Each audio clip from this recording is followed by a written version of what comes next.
तो मूवी के स्टार्ट होते ही हम मार्स पर कुछ साइंटिस्ट को देखते हैं जो कि वहाँ के सोइल पर यानी मिट्टी पर कुछ एक्सपेरिमेंट्स कर रहे होते हैं, उनके सैंपल्स ले रहे होते हैं कि तभी उन्हें नोटिफिकेशन आती है यानी खबर मिलती है कि यहाँ पर तूफान आने वाला है और उन्हें फौरन से अपने स्पेसशिप तक जाना होगा। अब वो सब साइंटिस्ट अपने स्पेसशिप की तरफ बढ़ने लगे, लेकिन उनमें से एक साइंटिस्ट जो कि बॉटनिस्ट भी थे, उनसे कोई चीज टकराती है तो वो वहीं पर रुक जाते हैं और तूफान में कहीं गुम हो जाते हैं। स्पेसशिप में सब साइंटिस्ट उनसे कांटेक्ट करने की काफी कोशिश कर रहे होते हैं, लेकिन ऐसा नहीं हो पाता और ना वो उन्हें ढूंढ पाते हैं। तो सब समझते हैं कि शायद मार्क अब इस दुनिया में नहीं रहे, तो वो वहाँ से निकल आते हैं। लेकिन उधर हम मार्स में देखते हैं कि मार्क अभी जिंदा, तो पेट में एक रॉड चला गया हो, जिसे निकालते हुए उसे काफी दर्द हो रहा होता है। वो जैसे तैसे करके चलते हुए उस चैम्बर तक जाते हैं जो सब साइंटिस्ट ने अपने शेल्टर के लिए यहाँ पर लगाया था। वो वहाँ पर जाकर इस रॉड को निकालते हैं, लेकिन काफी परेशान भी होते हैं कि अब वो बाकी साइंटिस्ट से कांटेक्ट कैसे करेंगे। ना यहाँ पर स्पेसशिप है, तो क्या वो सारी जिंदगी मार्स पर ही रहेंगे। और तो तूफान की वजह से उनके पास कोई वेपन भी नहीं है।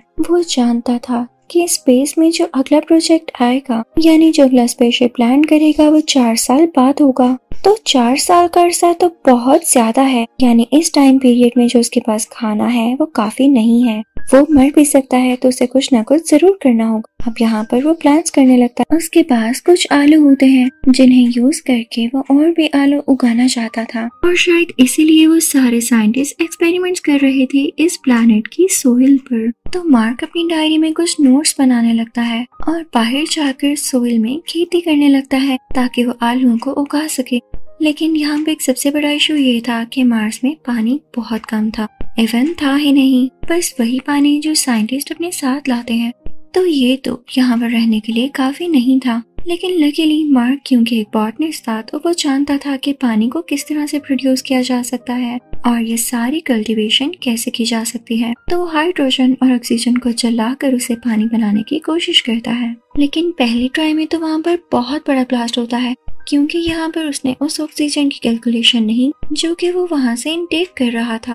लेकिन नेक्स्ट ट्राई में पूरी कैलकुलेशंस के बाद जब वो दोबारा ट्राई करता है तो यहाँ पर पानी बनना शुरू हो जाता है। अब मार्क उस जगह पर पानी प्रोड्यूस करता है जहाँ पर मिट्टी में उसने वो पौधा उगाया होता है, और कुछ ही दिन में देखते ही देखते वो पौधा थोड़ा सा बाहर आता है। मार्क ये देखकर बहुत खुश होता है, उसे जीने की होप मिलती है। दूसरी तरफ दुनिया में ये डिक्लेयर कर दिया जाता है कि मार्क अब इस दुनिया में नहीं रहा। इवन उसका फ्यूनरल भी कर दिया जाता है। लेकिन तभी हम एक लड़की को देखते हैं जो कि सैटेलाइट को देख रही होती है और उससे मार्स की क्लिप्स को देखती है। तो उसे पता चलता है कि मार्क अभी भी जिंदा है, क्योंकि वहाँ पर जो सामान पहले कहीं और पड़ा हुआ था वो अब किसी और जगह पर शिफ्ट हो चुका है। और ये सोलर पैनल्स होते हैं जो कि मार्स ने ही शिफ्ट किए होते हैं। वो लड़की अपने सीनियर्स को बताती है और वो भी समझ जाते हैं कि मार्क अभी जिंदा है। लेकिन वो उन्हें बताते हैं कि अगर हम मार्स पर मार्क को बचाने चले भी जाएं तो हमारे पहुंचने तक वो भूख से वैसे ही मर जाएगा। और ये बात होती भी ठीक है। उधर मार्क जो कि परेशान होने की बजाय कोई तरीके ढूंढ रहा होता है कि 4 साल बाद जो नया प्रोजेक्ट आएगा और जिस जगह पर आएगा वहाँ पर पहुँचने के लिए इसे 50 दिन चाहिए, यानी 50 डेज, और 70 डेज तो इसे यहाँ पर पहले से ही हो चुके हैं। तो बैठे रहने से अच्छा है कि ये उस जगह तक पहुँच जाए। लेकिन वो जगह यहाँ से 2500 किलोमीटर दूर है, और जो कार इसके पास है वो सोलर पैनल से चलती है और एक दिन में 35 किलोमीटर से ज्यादा ट्रेवल नहीं कर सकती है। लेकिन फिर भी मार्क के पास यही आखिरी ऑप्शन होती है। फिर जमीन पर हम देखते हैं कि वो सब लोग डिसाइड करते हैं कि मार्क तक फूड और पानी भेजने के लिए वो एक स्पेसशिप तैयार करेंगे जो कि पूरे 1 साल में मार्स तक पहुंचेगा। लेकिन मार्क तो पहले ही वहाँ पर काफी ज्यादा आलू उगा चुका था। वो आलू लकीली काफी ज्यादा थे, लेकिन मार्क जानता था आखिर कब तक वो आलूओं पर जिंदा रहेगा। उसे किसी न किसी तरह तो कांटेक्ट करना ही होगा ना।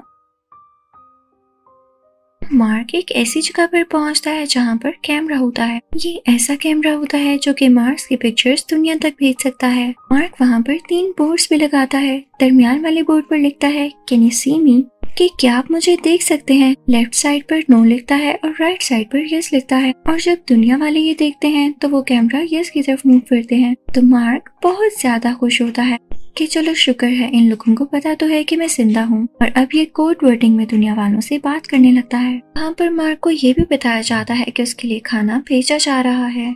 तो मार्क पूछता है कि वो साइंटिस्ट इनके साथ मैं यहाँ पर आया था वो तो अभी भी अर्थ की तरफ जा रहे होंगे, तो क्या आप लोगों ने उन्हें बताया कि मैं यहीं पर हूँ? तो वो सब कहते हैं कि नहीं, पर अब बता देते हैं। जब मार्क के बाकी साथियों को पता चलता है तो उन्हें बहुत बुरा लगता है कि वो मार्क को वहीं पर छोड़ आए। वहाँ मार्स पर हम देखते हैं कि जहाँ मार्क ने आलू उगाए हुए थे वहाँ पर पता नहीं क्यों ब्लास्ट हो जाता है और उसके सारे आलू तबाह हो जाते हैं।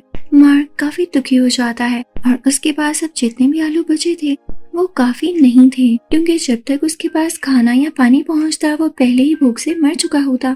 तो अब वो डिसाइड करता है कि जो खाना वो दिन में इतनी बार खाता था उसे वो बहुत कम करके खाना होगा ताकि वो जिंदा रह सके। अब उधर जमीन पर हम नासा को देखते हैं जो कि एक रॉकेट लॉन्च कर चुके होते हैं जिसमें मार्क के लिए खाना और जरूरी चीजें थी।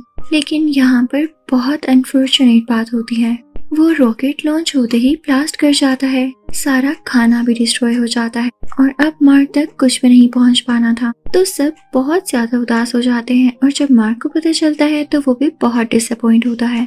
लेकिन वो नासा को एक मैसेज देता है कि मैं हिम्मत हारने वालों में से नहीं हूँ, मैं अपनी आखिरी सांस तक लड़ूंगा और हो सके तो मेरे पेरेंट्स को बता देना कि आपका बेटा अपने प्रोफेशन को लेके काफी सिंसियर था। अगर उसकी जान गई भी तो वो इस बात से बहुत खुश है कि उसने एंड तक इसके लिए लड़ाई की और वो फख्र से गया। अब वो लोग नीचे चाइना से भी हेल्प मांगते हैं तो चाइना उनकी मदद के लिए तैयार हो जाता है। उनका स्पेसशिप जो कि 28 दिन बाद जाने वाला है, वो लोग उसी के जरिए मार्क को रेस्क्यू करेंगे। लेकिन वहाँ पर एक और आदमी होता है जो कि इन्हें एक और आइडिया देता है कि जो स्पेसशिप पहले से ही मार्स से वापस आ रहा है उसे दोबारा मार्स की तरफ कर दिया जाए और मार्क जो मार्स पर पहले से ही स्पेसशिप मौजूद है उसमें से मार्स के ऑर्बिट तक आए तो बाकी साइंटिस्ट इसे ले लेंगे। लेकिन ये सब बहुत रिस्की था और इसमें बाकी साइंटिस्ट की भी जान को खतरा था और तो और उन्हें ऐसा करने में 19 महीने लग सकते थे, यानी अगर वो मार्क को लेकर वापस जमीन पर आते तो इसलिए नासा इस चीज को मना कर देती है। उधर हम मार्क को देखते हैं जो कि मार्स में बिजी होता है और वो अभी भी हिम्मत नहीं हार रहा होता, वो काफी ज्यादा ब्रेव होता है।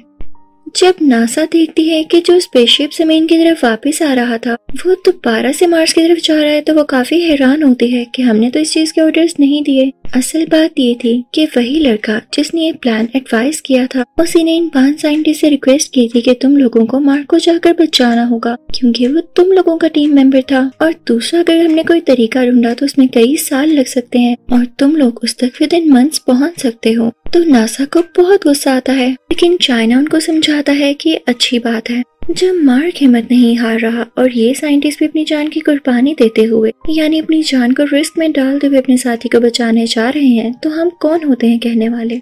वो उनको फूड भी पहुंचाते हैं और चाइना की हेल्प से ये लोग उसे सक्सेसफुल करने की पूरी कोशिश करते हैं।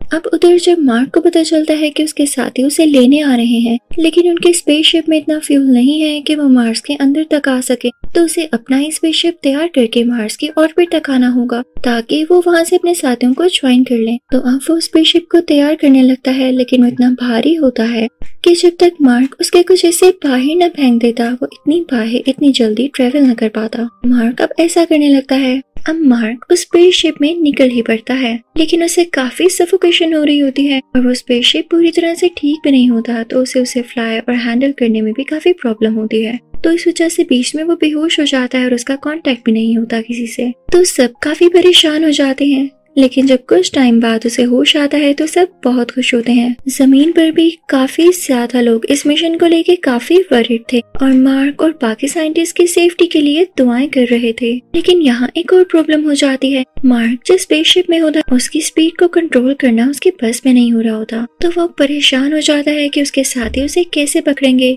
तो अपने साथियों से कहता है कि परेशान न हो, मैं भी हिम्मत बनाए रखा हूँ और जल्दी मैं इसकी स्पीड को कंट्रोल करके तुम लोगों तक पहुँच जाऊंगा। तो दूसरे साइंटिस्ट अपनी स्पेसशिप का एक हिस्सा गिरा देते हैं जिसके एयर प्रेशर से मार्क की स्पेसशिप की स्पीड कम होती है। तो फाइनली ये लोग मार्क को पकड़ सकते थे। अब उधर हम स्पेसशिप की फीमेल कमांडर को देखते हैं जो कि एक मूविंग चेयर पर से होती हुई एक रस्सी की मदद से मार्क तक पहुँच रही होती है लेकिन वो रस्सी यहाँ पर छोटी पड़ जाती है।